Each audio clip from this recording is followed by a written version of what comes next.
What's going on, guys? Welcome back to the New Street Smarts podcast, where we talk about the highest leverage things that you can do as a solo creator or entrepreneur to market yourself or your business without spending thousands of dollars in the process. Today, we have a very special one planned out because I am introducing a new segment at the end of this episode, and it will basically be taking all of the questions, or not all of them, but the juiciest questions that I get on my social media, whether that's TikTok, Instagram, YouTube, Pinterest, wherever I can find the juiciest questions. I will be adding them towards the end of the show, and then I will be closing out answering those questions in a more long form way versus doing just like a 7-second TikTok where I can answer it in detail. So today I want to talk about how you can turn your social media followers into dedicated email subscribers. And I don't want to sound arrogant or anything like that, but I do feel qualified at least a little bit to talk about this because this is what my whole page is about. That is what I talk about on social media, and that is really what I have been focusing on for the last part of the 3 years that I've been doing this stuff and just coming up with systems and trying to focus and really nail down my strategy and seeing what works as far as lead generation. And I've just been focusing on growing my email list for like the past 3 years. And I've also helped other people do it, gave some really insightful tips. And there's people commenting on my stuff and emailing me all the time asking how to do this. So I thought, why not make a long form video or podcast on how to do this? So if you're watching us on YouTube, go ahead and drop a like on the video if you find this useful. Or if you're listening to the audio version, go ahead and rate it. I know we're just starting out and this is episode 3, I believe. But if you enjoy the stuff and the content and you've been listening, please let me know what you think. Let me know what I should do differently. Let me know what kind of content you enjoy.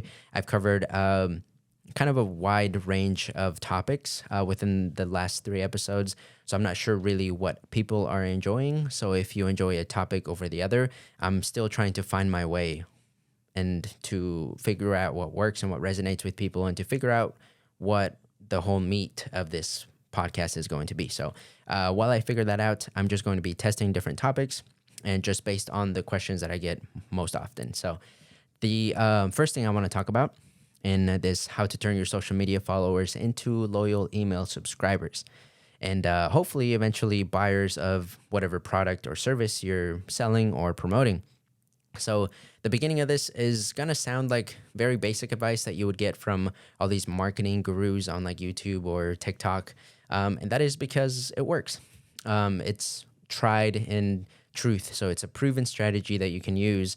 Now, the way that you do it might change a little bit because now we're in 2022. Attention spans are like way shorter than they were even just a couple of years ago because of TikTok. And so you kind of have to modify your strategy depending on who your demographic is. For example, just like with anything else, if your demographic is older people, then you're kind of lucked out because older people, they are spending more time on social media compared to the years past, but they're not spending as much time on social media as like Gen Z or even, Gen X, I think. Wait, no, Gen X is older. Whatever generation comes before Gen Z, if there is one. But they're not spending as much time as we are on their phones and on social media. So you're kind of lucked out because their attention span tend to be a little bit longer and they tend to retain more information the older that people get. So some people are still reading books and magazines and stuff like that and watching live TV. So if that's you, you're kind of lucked out because then you can still go and offer people like ebooks or checklists or templates and that kind of stuff still works really good. So usually what people will tell you is to get on TikTok, get on Google, on your blog, wherever your desired traffic source is. Like let's say you already have a blog and you're already getting traffic through that. Stick with that and build your email list using that. If you're maybe a TikTok creator, stick with TikTok and keep making those videos. The advantage of doing TikTok is that then you can take your videos and deliver them across different social media platforms. And then you can get extra traffic there. But if you've mastered one social media vertical, you should just stick with that social media vertical going forward because it's way easier to master one platform before you start taking on new ones if you just start taking on new ones, which is what I did at first, you'll just spread yourself way too thin, and you're not going to have enough bandwidth to actually be able to post across all of these different social media platforms, plus have your blog, podcast, whatever. So it's really difficult, especially if you're a one-person team, to be able to do all of this stuff. So just pick one platform that you feel comfortable with. You're posting consistently and that you're getting consistent traffic with. And then take a look at your comments. If you don't get comments, you get emails instead. Take a look at those emails, the questions that people are leaving. If you haven't started to post yet, one thing that you can do is look at your competitors' comments and kind of stalk their audience and see what their audience finds useful. Whenever I first started creating content, I wasn't sure that I was going to talk about email marketing because I thought, even though I shared a passion with it, and I was passionate about it, I'd like to learn about it in copywriting. It's kind of boring. Email marketing is kind of a boring topic to talk about. So is copywriting. But whenever I was scrolling through other marketers on like TikTok and YouTube, I was noticing that a lot of questions were about email marketing and how to build an email list and how many times should you email your email list. Should you use templates? What platform should I use? How often should I send them emails? How many links should I have inside of my emails? All of these different questions came up, and I thought, hey, if they aren't going to answer those questions, let me answer those questions. So there was just a gap, which I talked about this last week too. There's just a gap in the amount of content that was out there and the amount of demand that people wanted that content. So that's why I decided to really nail down on the email marketing niche, even though I was already doing this stuff. So it kind of worked out there. So just stick with that one thing. If you haven't made videos, stalk other people's comment sections, go on YouTube, look up videos. I teach this in the email marketing email incubator, which is my latest course. There's a whole lesson on this, which I'm giving you for free, but it's whatever. I think all of the information out there is free anyways. It's just the purpose of courses is that they condense it into like a video, like a 5-minute video, right? And that's the convenience that you pay for. But regardless, stalk other people's comment section to find out what is important to their audience, if that's a niche that you're wanting to go into. Then once you've identified a problem within that niche or within that market, find or create a digital product that solves that problem that you can create very quickly and that you can deliver at a very low price or even free, preferably free. And what I mean by delivering it free is something that you can deliver within an email or with a link, something that it doesn't really cost you anything to host or to ship or to manufacture, anything like that, because this is going to be your lead magnet, right? So you want to give away something for free in exchange for somebody's contact information. And in this case, it will be an email address. So for example, I saw this really good opportunity with a TikTok creator the other day. They do like Tinder pickup lines, right? So their content is basically they go out in public spaces like colleges and that kind of stuff, right? And then they tell or try to pick up girls with Tinder pickup lines. It's very clever, very entertaining videos. And then their bio, they're actually promoting 50 Tinder openers that you can get. So they're like templates. If you've been in the dating game, you know that if you're a guy, it's very inconvenient to not have an opener. So an opening message to send girls. So they basically solve that problem for that market, which is very useful. And if you opt into their email list, they give you 51 templates or opening lines that you can have, right? So that is an example of what I'm talking about. They give you something of value, and then you basically end up making a transaction, which is your contact information for that information, right? So if you can find a problem, and most importantly, you create a solution or find a solution that you can deliver. For example, those templates, they cost almost nothing to send out, right? Except for the fee that you pay your email marketing service. They're almost free to deliver. So they don't cost you anything to make, or they might cost you a little bit of time to sit down, create these openers or copy and paste them from the messages you've already sent. But everything is mostly free. So I've seen some people do like shirts and stuff like that. Physical products don't work. at least in this sense, if you're by yourself, because if you're by yourself, I'm guessing you're on a tight budget.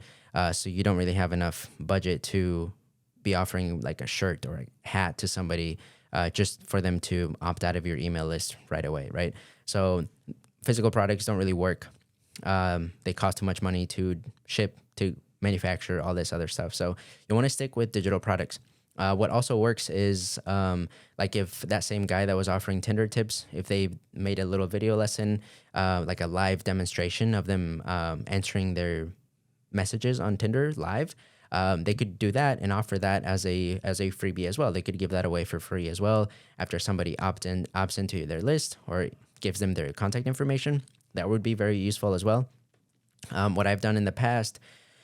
Oh gosh, I'm running out of breath. I'm not used to talking this much, but when I was writing my emails a lot for other people, I mostly write for myself now. But when I was writing emails for other people, there would be emails that would get really good open rates and really good click-through rates. So there was emails that I wrote that performed really well.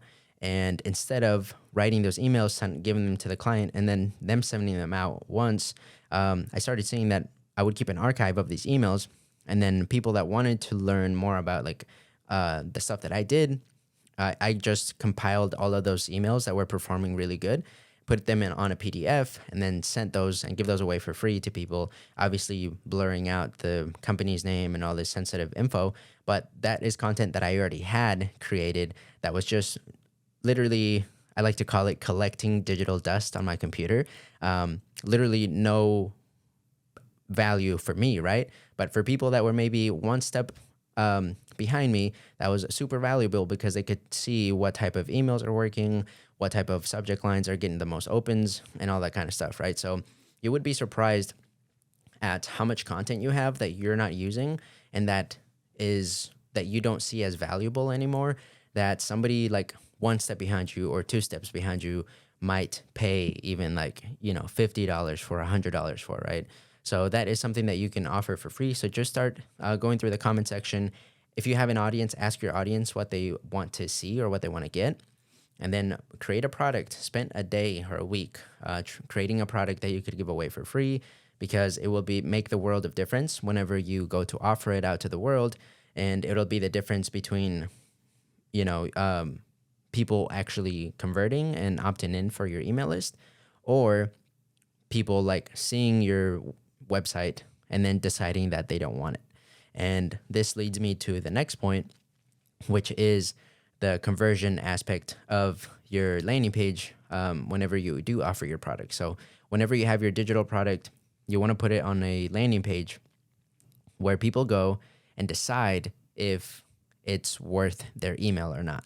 And people subconsciously put a value, like a monetary value, on their email or contact information. And whenever they go to a landing page, kind of a transaction happens.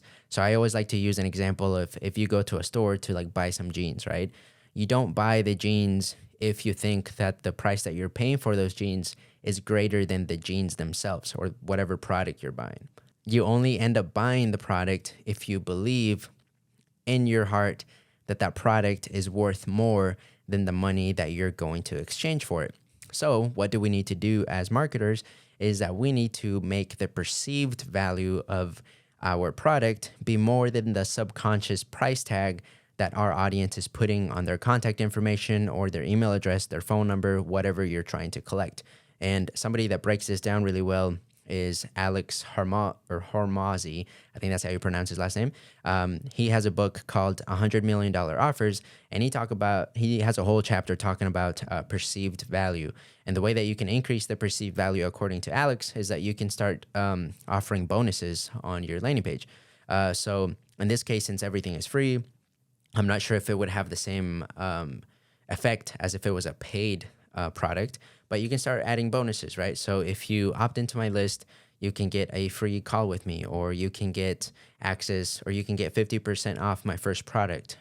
So that could be a thing, or a discount code. A lot of e-commerce sites have a discount code when you opt into their email list. I'm not sure how many people follow me that have an e-commerce site, or like a drop shipping site or whatever, but this would be really useful for you as well.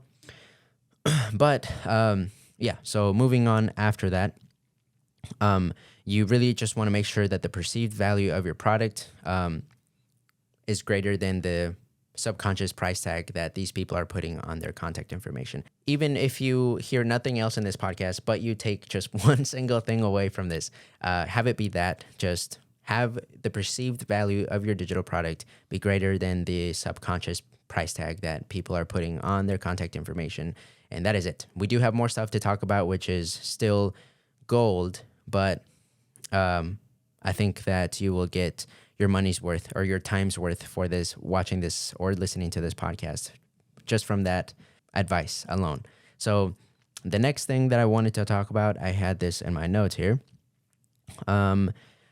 Okay, so once you have gathered the opt-in, I want you to know that you have to keep your message congruent. So keeping your same marketing message and your same like branding across your full lead generation funnel or your full sales funnel is super important. And it's something that I've just came to realize lately. And I am still working on nailing this down 100%, because a lot of my website is still aimed towards like people wanting to like make money online, right? Which is a very toxic space. It wasn't my intention to be in that space, but that's just that the space I fell into at the beginning when I first started making content.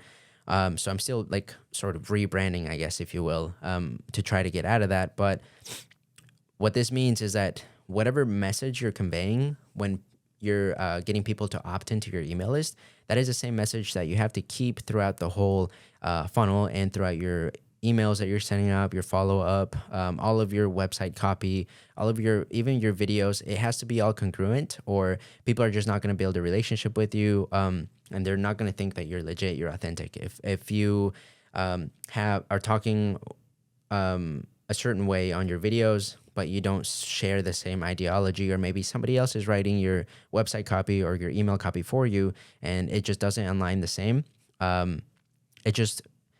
people aren't going to think that you're legit, essentially. So right now, what I always preach is relationships with your subscribers and your followers and everybody that comes in contact with you. And at any time in that process, especially if they're your warm audience that just opted in and they see something that's not congruent, it can really just break your rapport. If you know anything about sales, you know that rapport is key whenever at the beginning of the sales process. So if you break that rapport, it's kind of game over after that. So just make sure that your messaging is congruent. So if you have a unique selling proposition at the beginning of your, like at the top of your funnel, so with your videos on TikTok, if you say like, hey, the unique selling proposition of following me is that you'll get tips and tricks on how to record better videos, right? And then if on your back end, you're selling a program on like dating or something, that's obviously not going to work out very well. Obviously, that's an extreme like oversimplification and over exaggeration of what this could be. But you'd be surprised how many people are making this mistake. I've been seeing this a lot more because I am opting in actively to a lot of email lists on TikTok, just with creators that I think I might work with in the future, or might offer my services for in the future. And that is the single most like biggest mistakes that I'm seeing across all of these creators, is that their message isn't congruent. Sometimes I'll even get confused and think I'm reading somebody else's email that's not even them. But yep, sure enough, it's their email, when whatever they're telling me in their email has nothing to do with, why I opted into their email list in the first place. So that is not how you build meaningful relationships. You build meaningful relationships by providing value to your audience and then keeping the same congruent message across all of your marketing channels or social media channels. I think we've made pretty good progress here in this episode. Now I want to get into the final, segment of this show.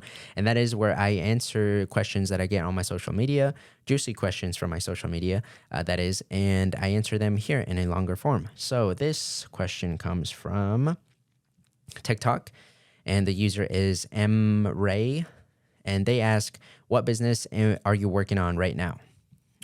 So right now I am working on building systems for email marketing, for an email marketing agency, essentially. ever since I started, like my whole goal has been to start an agency of some sort. And I've always kind of been afraid to put my goals out there, both financial and like as far as like career wise. I'm not sure if it's just like this thing where I feel like if I put my goals out there, there'll be people trying to sabotage my goals. I think that comes from, I've learned from like a money block that I have, or maybe it's a mindset thing. But now I am putting myself out there and like letting people know, strangers, family, friends, letting them know what my goals are. And if they want to like help out, I give them the option or the choice to. And if they don't, if they want to turn their back on me, I also give them the choice, and then I know who who I can count on and who can count on me. So hopefully that helps for you if you're watching this and you're not sure if you feel comfortable enough telling people what your goals are. Maybe you're embarrassed. Maybe you're just afraid that you'll tell them and then you'll fail or you'll change your mind in the future. Take it from me. I've gotten a lot more opportunities since I've started telling people what I want to do. So I've been telling people, hey, I'm moving on to, I'm doing an email marketing agency now. And they will be like, oh, that's cool. I have a cousin that has his own business. Maybe you could, talk to him. Just little things like that, little doors that keep opening up. It's kind of like manifesting, I feel like. But you can take that, my opinion, either implement it or not. But sooner or later, there will come a point, I feel like, in your journey where you'll realize this. People told me this since I started. I didn't listen until now. So everything comes at its own time. Right now, I'm not only writing emails for myself, but I've written for other people before. Now I've gotten just to where I'm writing for myself because I wanted to take a lot of time and make sure that I could create a digital course that I was really proud of, which I talked about in previous episodes. But now that that's done, I will be promoting that passively on my email list, still giving out tips and tricks and everything like that mostly. So if you want to be a part of that, I'll leave a link in the show description, or if you're on YouTube, I'll leave a link in the description of this video so you can subscribe to my email list if you want to get more email marketing tips. But I want to start, taking on more work that has more meaning. So I want to start working with more creators, more brands, more companies and stuff like that. And seeing, I like writing. It's a new thing that I've discovered for other people as well, and making their vision kind of come to life in the form of email. And I think that is a very powerful channel. A lot of people think email marketing is dead. It's certainly not. I will be happy to prove anybody wrong, but that is my long-term goal now. Thank you for the question, I believe it was MK with 5 M's. Anyways, if you enjoyed the episode and you got some value out of it, make sure to let me know in the comment section. If you're watching on YouTube, like, subscribe, and leave your questions in the comment sections. If you have any, I might answer them in the next week's episode. If you're listening to the podcast on Apple Podcasts or Spotify, make sure to leave me a review, please. It would really help a lot. And if you're just watching, I don't know where else I'll distribute this podcast, but thanks for listening, and we'll see you all back next week.